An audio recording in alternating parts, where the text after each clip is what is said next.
आगामी कार्यक्रम प्रायोजित किया है जॉय स्माइल मिनिस्ट्रीज के मित्रों और सहयोगियों ने।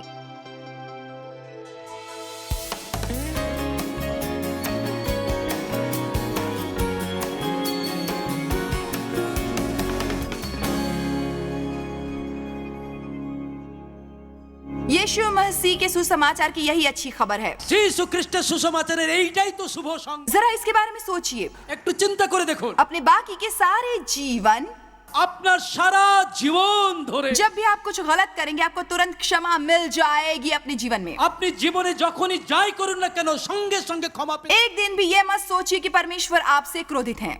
সারা দিন কাটাবেন না একটা দিনও যে ঈশ্বরকে আদৌ ক্ষমা করবে। आप कह सकते हैं मैं शर्मिंदा हूँ, परमेश्वर आपकी क्षमा चाहिए। আপনি বলেন প্রভু আমি দুঃখিত এবং আপনি ক্ষমাকে मैं आपकी क्षमा कबूल करता हूँ। তোমার ক্ষমাকে গ্রহণ पर করছি। क्या आप जानते हैं कि यदि आप अपने मसीह भाइयों को क्षमा नहीं करेंगे বাইবেল কি বলে জানেন? যদি খ্রিস্টেতে আপন ভ্রাতাকে তুমি ক্ষমা না तो परमेश्वर आपके पापों को क्षमा नहीं कर তাহলে सकेंगे। ঈশ্বর তোমাদের পাপ ক্ষমা করতে পারিবেন না। परमेश्वर हमें जो देते हैं उसके साथ जिम्मेदारी भी देते हैं। ঈশ্বর যখন আমাদের কিছু দেন তখন আমাদের কিছু দায়িত্ব রয়েছে। वे कहते हैं मैं तुम्हें क्षमा करूंगा। আমি তোমাকে ক্ষমা করব। आप में से कितने प्रसन्न हैं कि उन्हें क्षमा मिल गई है? ও আমি আনন্দিত তুমি আমাকে ক্ষমা করছো। मैं आशा करती हूँ कि आप इससे अधिक प्रसन्न हैं। आप कितने प्रसन्न हैं कि उन्हें क्षमा मिली ঈশ্বর है? আপনার পাপ ক্ষমা করেন यदि आप प्रसन्न তাহলে हैं চিন্তা করুন, कि आपको क्षमा मिली है যদি আপনি ক্ষমা পেয়েছেন বলে আনন্দিত तब आपको हर दिन उस क्षमा को अपने में प्रवाहित होने देना चाहिए। তাহলে প্রতিদিন সেই ক্ষমা যেন আপনার জীবন থেকে প্রবাহিত হতে থাকে। वो आपकी जिम्मेदारी है, এইটাই আমাদের দায়িত্ব। आपके लिए और आपके द्वारा, আপনার দ্বারা এবং আপনার মাধ্যমে आपके लिए और आपके द्वारा। আপনার প্রতি এবং আপনার परमेश्वर ने इब्राहिम से कहा मैं तुम्हें आशीष दूंगा और तुम्हें आशीष बनाऊंगा। তিনি বলছেন আমি তোমাকে আশীর্বাদ করব এবং আমি তোমাকে আশীর্বাদের আকর तुम्हें आशीष दूंगा আপনার প্রতি और আশীর্বাদ तुम्हारे द्वारा दूंगा। আপনার দ্বারা আশীর্বাদ तुम पर दया करूंगा और तुम में से औरों पर दया करने की आशा करूंगा। আমি তোমাকে দয়া প্রদর্শন করব এবং আশা করব তুমিও লোকেদের প্রতি দয়া প্রদর্শন করবে। परमेश्वर चाहते हैं कि हम उसका एक हिस्सा औरों को दें जो वो हमें देते हैं। যা কিছু ঈশ্বর আমাদেরকে দান ঈশ্বর আশা করেন আমরা তার অংশ অন্যদেরকে দেব। यदि हम ऐसा नहीं करेंगे আর যদি আমরা এটা না করি तब हम ठहरे हुए पानी के कुएं जैसे बनते हैं। তাহলে আমরা সেই কুয়োর মতো হব যা জল বয়ে और যায় না। परमेश्वर ने हमें जो कुछ भी दिया होता है যা কিছু ঈশ্বর আমাদের দিয়েছেন वो हमारे पास एकत्र होने लगता है এটা আমাদের মধ্যেই জমা হয় और उससे हमें कुछ लाभ नहीं होता। এবং এটার মধ্যে আর কোনো ভালো কিছু থাকে না। एक बात जिसने परमेश्वर के साथ मेरी चाल में मदद की है ঈশ্বরের সঙ্গে গমনাগমনে একটা বিষয় আমাকে সাহায্য করে। और मुझे विश्वास है कि वो उसकी मदद करेगी আর আজকে যদি রাত্রে আমি এটা আপনাকে জানাই আপনারও সাহায্য। और मुझे विश्वास है कि वो आपकी मदद करेगी यदि मैं आपको बताऊंगी। ঈশ্বর তার বাক্যে আমাদের কি করতে বলেছেন আমরা অনেক সময় দেখি और हम सोचते हैं पर परमेश्वर ये बहुत कठिन है। কিন্তু বলি প্রভু এটা তো খুব কঠিন কাজ। आप क्यों मुझे किसी ऐसे को क्षमा करने को कह रहे हैं जिसने मेरे साथ इतना बुरा किया है? প্রভু যে আমার প্রতি এত অন্যায় আচরণ করেছে তুমি কেন তাকে ক্ষমা করতে বলছো? परमेश्वर ये उचित नहीं है, প্রভু এটা তো ঠিক নয়, ये सही नहीं है। এটা সঠিক নয়। पर परमेश्वर हमें जो भी करने को कहते हैं যা কিছু ঈশ্বর আমাদের করতে বলেন परमेश्वर हमें जो भी करने को যা कहें কিছু ঈশ্বর আমাদের করতে বলেন वो हमें हमारे हित के लिए वो करने को कहते हैं। তিনি চান আমাদের উপকারের জন্যই সেটা করতে। परमेश्वर हमें जो भी करने को कहते हैं ঈশ্বর যা কিছু আপনাকে করতে वो हमारे हित के लिए होता है আপনার লাভের और জন্য हमारे वंशजों के, এবং আপনার জীবনের জন্য हमारे परिवार के, আপনার गृহের জন্য क्योंकि हमारे द्वारा किए गए सही काम से हमारे बच्चों को आशीष मिलती है। যা কিছু আপনি ভালো কাজ করেন তার আশীর্বাদ আপনার সন্তানেরা পায়। हमारे द्वारा की हर गलती हमारे बच्चों को हानि पहुंचाती है। আপনি যা অন্যায় করেন তার ক্ষতি আপনার সন্তানদের হতে পারে। यदि आप क्षमा न करने से भरे हैं যদি আপনি ক্ষমাহীনতার জীবন যাপন করছেন तब आप होंगे चिड़चिड़े, उदास, हताश माता पिता। আপনি এমন একজন মা বাবা হবেন যার জীবন দুঃখে কষ্টে এবং নিরাশায় ভরা। पर यदि आप क्षमा स्वीकार करेंगे और दूसरों को क्षमा करते रहेंगे কিন্তু যদি আপনি ক্ষমা গ্রহণ করেন এবং অন্যকে ক্ষমা দান করেন आप अपने बच्चों के लिए महान उदाहरण बनेंगे ছেলে মেয়েদের কাছে আপনি ভালো और वे দৃষ্টান্ত। आपका आनंद और आपकी स्वतंत्रता देखेंगे। আপনি দেখবেন যে আপনার ছেলেমেয়েরা আপনার জীবনে স্বাধীনতা এবং वे आपके जीवन में शक्ति देखेंगे, আপনার জীবনে ক্ষমতা তারা দেখতে वे आपकी गवाही और आपका उदाहरण देखेंगे আপনাকে তারা একটা সিদ্ধান্ত রূপে এবং और यह उनके जीवन में उनकी मदद करेगा। তাদের জীবনে এটা তাদেরকে সাহায্য করবে। चलिए परमेश्वर की स्तुति कीजिए। ঈশ্বরকে হাততালি দিয়ে প্রশংসা দিন।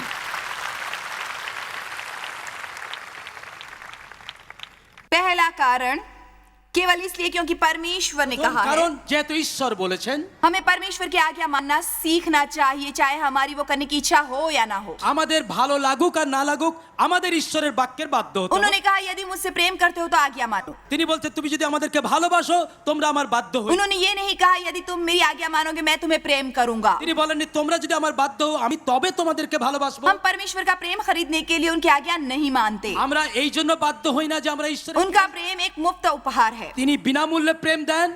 हम परमेश्वर के प्रेम की प्रतिक्रिया में उनकी आज्ञाकारी करते हैं। যেহেতু তিনি ভালোবেসেছেন তাই আমরা সাড়া দিয়ে তার বাধ্য वो হই। सब देखने के बाद जो परमेश्वर ने मेरे लिए किया है, मैं क्यों उनकी आज्ञा न मानना এত चाहूंगी। কিছু করার পরে ঈশ্বর আমাদের জীবনে আমরা কেন অন্যকে ক্ষমা করব? इसलिए वो करने का पहला कारण यह है कि परमेश्वर ने वो करने को कहा हुआ होता है।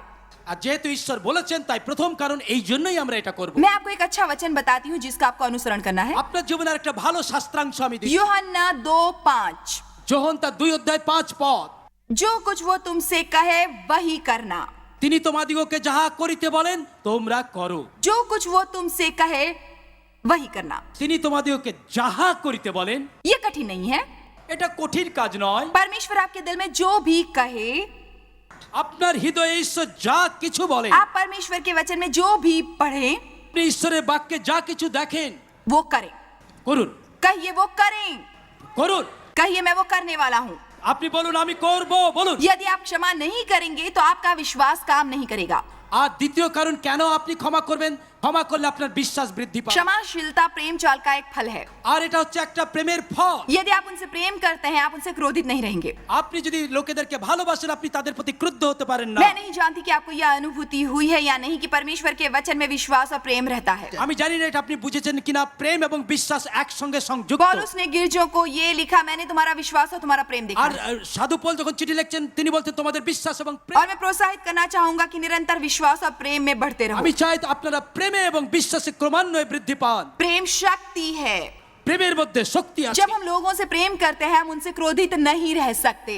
আমরা যখন লোককে ভালোবাসি আমরা রেগে থাকতে পারি না তাদের प्रेम উপরে। अपेक्षा करता है कि वो क्षमा करें। প্রেমের দাবি এটা যেন আমরা অন্যকে ক্ষমা করি। हमारे लिए ये समझना महत्वपूर्ण है कि ये संदेश कितना गंभीर है। আমাদের এই বাণীটা যে কত গুরুত্বপূর্ণ এটা আমাদের উপলব্ধি করতে হবে। मैं जब भी किसी देश में जाती हूँ, আমি যে কোনো দেশে যাই, ये ऐसा संदेश है जिसका मैं हमेशा प्रचार करती हूँ जब मैं वहां होती हूँ।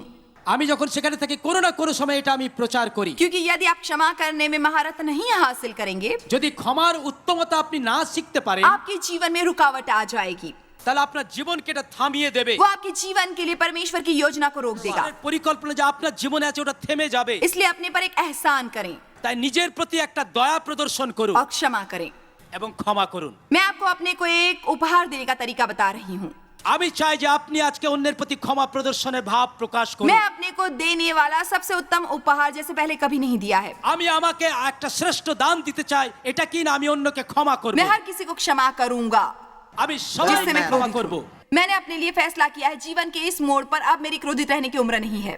হ্যাঁ, এখন হয়তো আমি খুব বৃদ্ধ হয়ে গেছি, এই সিদ্ধান্ত নেওয়ার জন্য আমি অনেক ক্ষমা করতে मैंने চাই। अपने जीवन के बहुत वर्ष क्रोधित रहकर गुजारे আমার জীবনে অনেক বছর আমি নষ্ট और করেছি मैं बाकी का एक दिन भी व्यर्थ नहीं करना चाहती। আর আমি নষ্ট করতে রাজি নয় জীবনের। मैं अभी भी क्रोधित हो सकती हूँ, এখনো আমি রেগে উঠতে पर পারি, मुझे क्रोध से मुक्ति पाने में बहुत समय नहीं लगता। কিন্তু এটাকে ভুলে যেতে আমার বেশি সময় मैं লাগে না। चाहती हूँ कि परमेश्वर मेरे जीवन में काम करे। আমি চাই ঈশ্বর আমার জীবনে কাজ जब করুন। मैं प्रार्थना करती हूँ मैं चाहती हूँ परमेश्वर उन्हें पूरा करें। আমি যখন প্রার্থনা করি আমি চাই ঈশ্বর আমার প্রার্থনার উত্তর দিন। पर बाइबल के अनुसार जब आप प्रार्थना करें, বাইবেল বলে যখন তুমি প্রার্থনা করি, जब आप प्रार्थना करने के लिए खड़े हों, যখন প্রার্থনার জন্য দাঁড়াবে, यदि आपके मन में किसी के विरुद्ध कुछ है তোমার কারো বিরুদ্ধে কোনো কথা যদি और यदि आपने क्षमा न किया है, আসুন সমস্ত কিছু নিয়ে আসি। यदि आप किसी से भी क्रोधित हैं, কারো বিরুদ্ধে যদি কোনো কথা থাকে उन्हें क्षमा करें, ক্ষমা করে দাও, उसे छोड़ दें, ছেড়ে দাও, भुला दें, ফেলে দাও, मन में न रखें।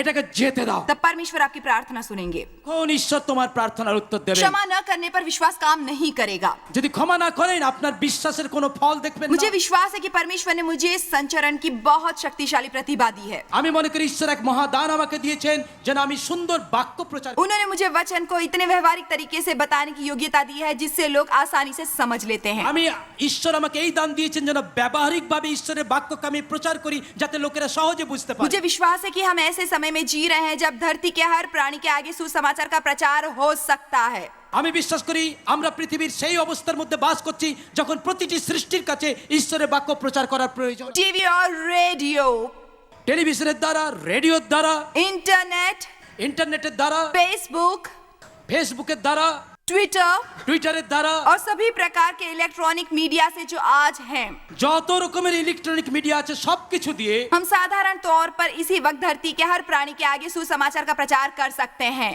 আর মূলত এই মুহূর্তে পৃথিবী নামক গ্রহে যত লোক যেখানে রয়েছেন সকলের কাছে আমরা সুসমাচার। परमेश्वर ने मुझे उसमें शामिल होने का मौका दिया है ঈশ্বর আমাকে যুক্ত করেছেন এই और मैं মহাকার্যে। शैतान को अपने जीवन में परमेश्वर की शक्ति चुराने नहीं दूंगी, बिल्कुल भी नहीं।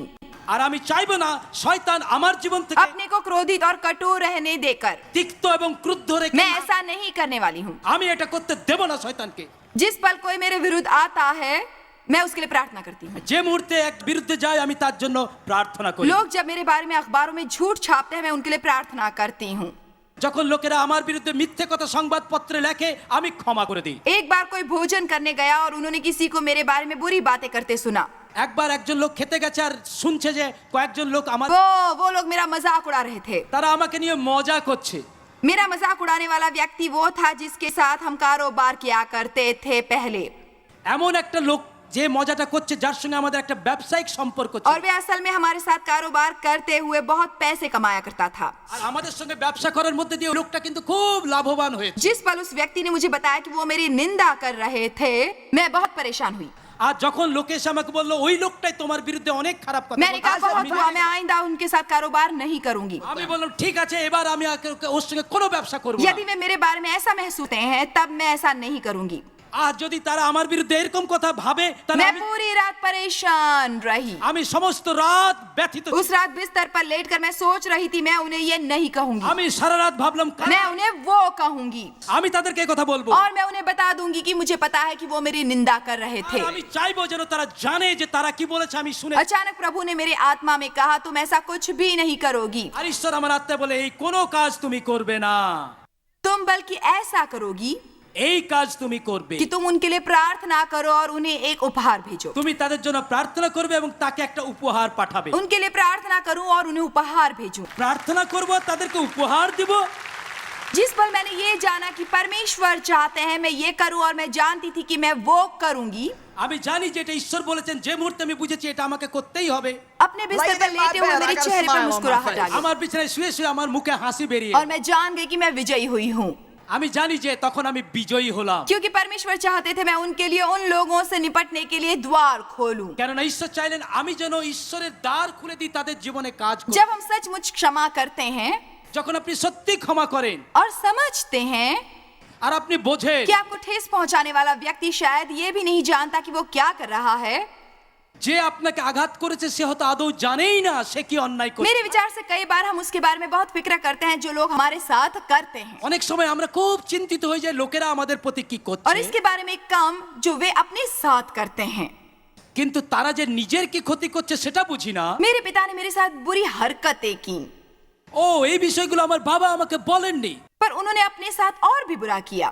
কিন্তু সে তো বেশি ক্ষতি নিজের করেছে। उन्होंने अपना जीवन बर्बाद সে किया, তার জীবনকে ধ্বংস করেছিল। मेरी माँ का जीवन बर्बाद किया, সে আমার মায়ের জীবন নষ্ট मेरे করেছে, भाई का जीवन तबाह किया। সে আমার ভাইয়ের জীবন নষ্ট उन्हें করেছিল। कभी शांति नहीं मिली थी, कभी नहीं। তার কোনোদিন শান্তি ছিল না, কোনো আনন্দ ছিল না। अपने जीवन के अंतिम वर्षों में জীবনের শেষ প্রান্তে এসে के अलावा मैं जीवन में कभी आनंदित नहीं थे। এমন একটা ঘটনা ঘটলো আজকে আমি বলতে চাই। मेरे माता पिता बूढ़े थे और वे हमसे 200-300 मील की दूरी पर रहते थे আমার মা বাবা বৃদ্ধ বৃদ্ধা তারা কয়েক মাইল দূরে আমাদের কাছ থেকে থাকতেন। और उन्हें स्वास्थ्य की समस्याएं थी তাদের স্বাস্থ্যের সমস্যা ছিল। और मैंने उन्हें औपचारिक तौर पर वैसे क्षमा कर दिया था जैसे एक अच्छे मसीह करते हैं, আমি আক্ষরিক ভাবে ঠিক তাদেরকে ক্ষমা করেছিলাম। पर मैं वर्ष में केवल 2-3 बार कुछ घंटों के लिए उनसे मिलने जाया करती थी আর বছরে মাত্র 2-3 ঘন্টার জন্য কোনো কোনো সময় আমি তাদের কাছে যেতাম। और मैं कभी कभार फोन करके उनसे थोड़ी सी बातचीत किया करती थी।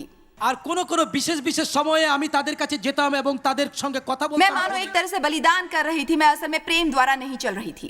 আমি সত্যিকারের প্রেমে কিছু তাদের প্রতি করতাম না, কিন্তু যেটুকু করণীয় দায়িত্ব করতাম, क्योंकि मैं जो भी करती थी वो बहुत क्रोधित होकर करती थी। আমি যা কিছু করতে চাইতাম আমার মনের মধ্যে বাধা পেতাম। उनके पास जीवन जीने के लिए पर्याप्त पैसे नहीं थे, इसलिए हम उन्हें कुछ पैसे भेजते थे তাদের যথেষ্ট অর্থ ছিল না, তাই প্রতি মাসে আমি এবং ডেভ আমার স্বামী তাকে অর্থ और পাঠাতাম। मुझे वो करके अपने पर गर्व होता था, क्योंकि मैं सोचती थी আর এটা করার জন্য আমি তো মনে মনে একটু গর্বই क्योंकि বোধ वो दोनों मेरी मदद के योग्य नहीं थे।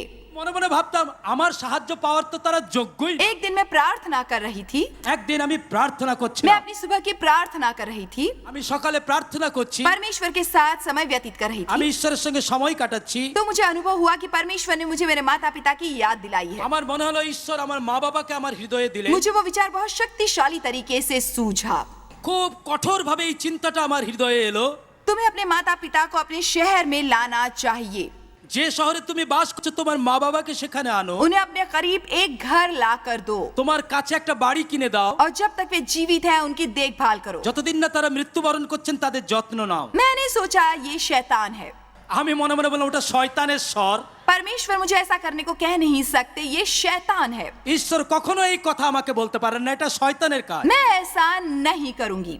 আমি এই কাজ করতে পারবো না। उसके बाद मैं अपने काम में लग गई। আমি নিজের কাজে চলে গেলাম। पर ध्यान दीजिए, कई बार परमेश्वर जब आपसे सचमुच कुछ कहना चाहते हैं वे आपसे वो कहते हैं। যখন ঈশ্বর কোনো কথা সত্যি আপনাকে বলতে চান তিনি বারে বারে একই কথা অনেকবার বলেন। क्या परमेश्वर कभी आपको परेशान करते हैं जब तक आप आखिरकार वो नहीं सुन लेते जो वो कहना चाहते हैं? ঈশ্বর এতক্ষণ বলতে থাকেন যতক্ষণ না আপনি তার কথা শুনছেন। सच बताइए, उन्होंने मेरे साथ तो यही किया था। আর তিনি আমার প্রতি তাই করলেন। मैंने सोचा मैं डेव से उनकी राय जानूंगी, वे मुझसे ऐसा करने को तो नहीं कहेंगे, আমি ভাবলাম যে এবার ডেভকে আমি জিজ্ঞেস করি আমার স্বামীকে, সে নিশ্চয়ই বলবে দরকার নেই। इसलिए मैंने जाकर डेव से कहा तो उन्होंने कहा यदि परमेश्वर ने तुमसे कहा है तो हमें करना चाहिए। আমার স্বামী বললেন যদি ঈশ্বর তোমাকে বলে থাকেন তাহলে এই কাজ তো আমাদের করতেই হবে। मैंने सोचा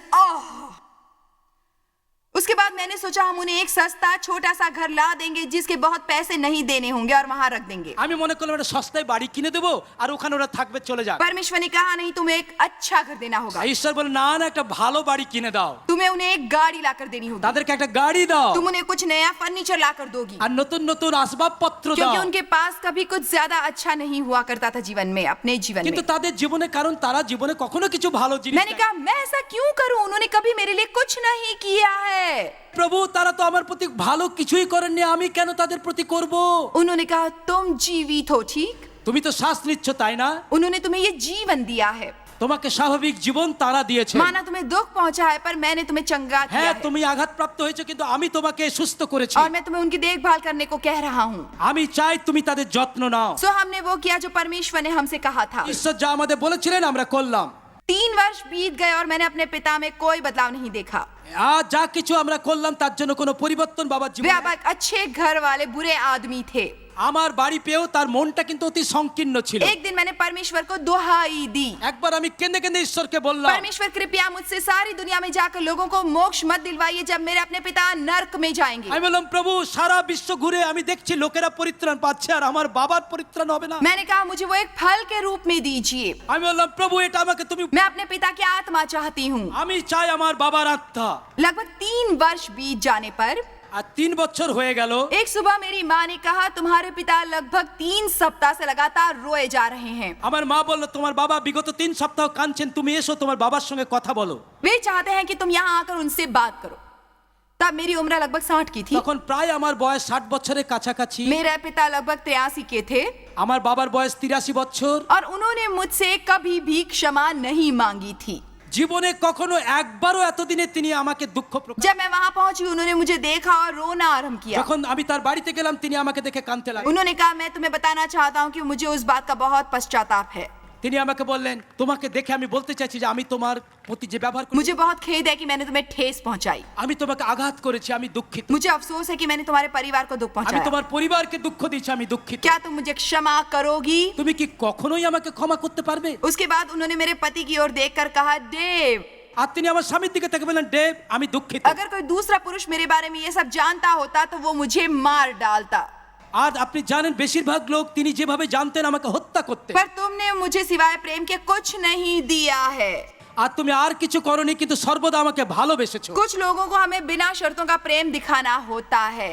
আর কিছু কিছু লোকে আপনার নিঃশর্ত ভালোবাসা দেখাতে হবে। कितनों को विश्वास है कि परमेश्वर ने उनके जीवन में बिना शर्तों का प्रेम दिया है? কতজন বিশ্বাস করেন ঈশ্বর আপনার প্রতি নিঃশর্ত প্রেম প্রদর্শন করেছেন? हम उनके रहम के योग्य नहीं थे, पर उन्होंने ক্ষমা পাওয়ার যোগ্যতা আমাদের ছিল না, हम पर रहम किया है তার দয়া পাওয়ার যোগ্যতা আমাদের और নেই, वे सच में अपेक्षा कर रहे কিন্তু थे তিনি আমাদের দিয়েছেন। कि मैं उसमें से कुछ दूं जो मैंने प्राप्त किया है अपने जीवन में। আমি যা পেয়েছি তিনি আশা করেন আমিও যেন অন্যকে তাই দিই। उस दिन मेरे पिता ने मसीह को अपना मुक्तिदाता कबूल किया। সেই দিন আমার বাবা খ্রিস্টকে ত্রাণকর্তা রূপে গ্রহণ করলো। 10 दिनों के बाद हमने उन्हें पानी का बपतिस्मा दिया 10 দিন পরে আমরা তাকে জলে বাপ্তিস্ম দিলাম। और मैं उन्हें अपने जीवन के 3 वर्षों में आनंदित होते हुए देख सकी थी।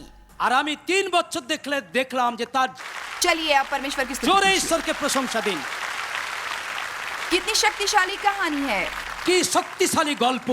आपको हैरत होगी कि परमेश्वर आपके शत्रुओं में क्या कर सकते हैं यदि आप उन्हें क्षमा करते हैं আপনি যদি আপনার শত্রুদেরকে ক্ষমা করেন আপনি অবাক হয়ে যাবেন ঈশ্বর কি মহান কাজ করতে और পারেন। उन पर वो दया करते हैं जिसके वे योग्य नहीं होते, जैसे परमेश्वर ने आप पर की थी। ঈশ্বর যে নিঃশর্ত দয়া আপনার প্রতি প্রদর্শন করেছেন আপনি তাদের প্রতি क्या করুন। यहाँ कोई है जो ये करने को तैयार है? কেউ কি রাতে আছেন এই কাজ করতে চান? হাত দেখি আপনার। यदि आप ये करने को तैयार हैं तो मुझे देकर हाथ কাজ করতে हिलाइए। চান আপনার হাত নাড়ান। हमारे लिए क्षमा करना सीखना बहुत महत्वपूर्ण है। কি করে ক্ষমা করতে হয় আমাদের শিখতে হবে। मुझे विश्वास है जब मैंने क्षमा किया আমি বিশ্বাস করি যখন এই কাজ আমি করলাম तो वो शैतान के विरुद्ध सबसे शक्तिशाली कामों में से एक था जो परमेश्वर ने मुझसे करवाया। আর শয়তানের বিরুদ্ধে এটাই সব শক্তিশালী কাজ যা ঈশ্বর আমাকে দিয়ে। और मैं अपने पूरे दिल से मानती हूँ कि जब मैंने ऐसा किया तब हमारी सेवकाई ने दिन दुगनी रात चौगुनी प्रगति की। আর আমি বিশ্বাস করি যে তারপর থেকেই আমাদের পরিচর্যার কাজে ঈশ্বর প্রচুর আশীর্বাদ করলেন। मेरे विचार से उसने मेरे लिए पहले से कहीं अधिक लोगों की मदद करने में सामर्थ्य दिया। আর এরপরে ঈশ্বর আমার জন্য অনেক দ্বার খুলে দিলেন, অনেক লোককে সাহায্য করা যা। कृपया आज मेरी बात सुनिए। দয়া করে আমার কথা শুনুন। मैं बहुत दूर से यात्रा करके आपके लिए परमेश्वर का वचन लेकर आई हूँ। আমি দীর্ঘ পথ অতিক্রম করে ঈশ্বরের বাণী আপনার জন্য এনেছি। मैं यहाँ हूँ क्योंकि मेरी यही इच्छा है। আমি এখানে এসেছি কারণ আমি এখানে আসতে চেয়েছি। मैं प्रचार करने के लिए साधन नहीं ढूंढ रही थी। আমি একটা জায়গা খুঁজে বেড়াচ্ছি না যে কোথায় প্রচার করব। मैं चाहूँ तो टीवी द्वारा आधे घंटे में उससे कहीं अधिक लोगों तक पहुँच सकती हूँ जितनों तक यहाँ आकर पहुँची हूँ आज मैं। আমি আধ ঘন্টায় টেলিভিশনে এর থেকে অনেক বেশি সংখ্যক লোককে প্রচার করতে पर मैं পারি। ये कहना चाहती हूँ हमें आपकी परवाह है। কিন্তু আমি এখানে সেই কথা বলতে চাই যে আপনার জন্য আমরা ভাবি। मैं 7 बार भारत आ चुकी हूँ क्योंकि हमें भारत के लोगों की परवाह है। আমরা ভারতবর্ষে আমার 7 বার আসা হলো কারণ ভারতবাসীদের জন্য আমার চিন্তা রয়েছে। मैं असल में आपकी वैसे मदद नहीं कर पाऊंगी जैसे मैं करना चाहती हूँ। যেভাবে আমি সাহায্য করতে চাই আমি সাহায্য করতে পারবো না। यदि मैं आपको केवल ये बताऊं परमेश्वर आपसे कितना प्रेम करते हैं जो वो करते हैं আর এই কথা শুধু যদি বলি ঈশ্বর আপনাকে ভালোবাসেন অবশ্যই তিনি और ভালোবাসেন उन्होंने आपके लिए कितने अच्छे जीवन की योजना बनाई है जो सच এবং है। আপনার জন্য ঈশ্বরের কত সুন্দর এক পরিকল্পনা রয়েছে যে অবশ্যই তা রয়েছে। मुझे आपको ये भी बताना होगा कि आपको क्षमा करना होगा यदि आप अपने जीवन में परमेश्वर का उत्तम चाहते हैं। কিন্তু আমাকে এটাও আপনাকে বলতে হবে যদি আপনি ঈশ্বরের শ্রেষ্ঠ দান পেতে চান তাহলে অন্যকে ক্ষমা आज इस स्थान पर आपको क्षमा करने की आवश्यकता है। এই রাত্রে এখানে বসে আপনার তাকে ক্ষমা করতে হবে। आज यहाँ से जाने से पहले आपको क्षमा करने की आवश्यकता है। এই ময়দান ছেড়ে যাওয়ার আগেই আপনি তাকে ক্ষমা করুন। यदि यहाँ कोई ऐसा है जिससे आप क्रोधित हैं, এখানে যদি কেউ রয়েছে যার প্রতি আপনার আক্রোশ রয়েছে, यदि यहाँ कोई ऐसा पादरी है जो किसी दूसरे पादरी से क्रोधित है, এখানে কোনো পালক রয়েছেন যিনি অন্য পালকের প্রতি খুব রেগে আছে, यदि आप में और किसी और में झगड़ा हुआ है আপনার প্রতি যদি আরেকজনের সঙ্গে কোনো সংঘাত আছে तो अपने पर अनुग्रह करें। আপনি নিজের প্রতি একটা দয়ার কার্য করুন। उस व्यक्ति के पास जाकर कहें कृपया मुझे क्षमा करें। আপনি তার কাছে গিয়ে বলুন দয়া করে আমাকে ক্ষমা করুন हमारे बीच में कोई अनबन नहीं रहनी चाहिए। যেন আমাদের মধ্যে আর কোনো সংঘাত না থাকে। यह आश्वस्त कीजिए कि आज जब आप यहाँ से जाएं আজকে রাত্রে নিশ্চিত হয়ে ময়দান ছেড়ে तो যান एक स्वतंत्र मनुष्य के रूप में जाएं। যেন আপনি একটা মুক্ত পুরুষ নারী হয়ে যেতে পারে। अपने पर अनुग्रह करें, নিজের প্রতি একটি দয়ার কার্য করুন। उसे भुला दें, যেতে দিন, छोड़ दें, ছেড়ে দিন, त्याग दें, ফেলে দিন, उससे दूर चले जाएं এখান থেকে দূরে সরে যান और मुक्त हो जाएं এবং মুক্ত হয়ে और যান मुक्त हो जाएं এবং মুক্ত হয়ে যান और मुक्त हो जाएं।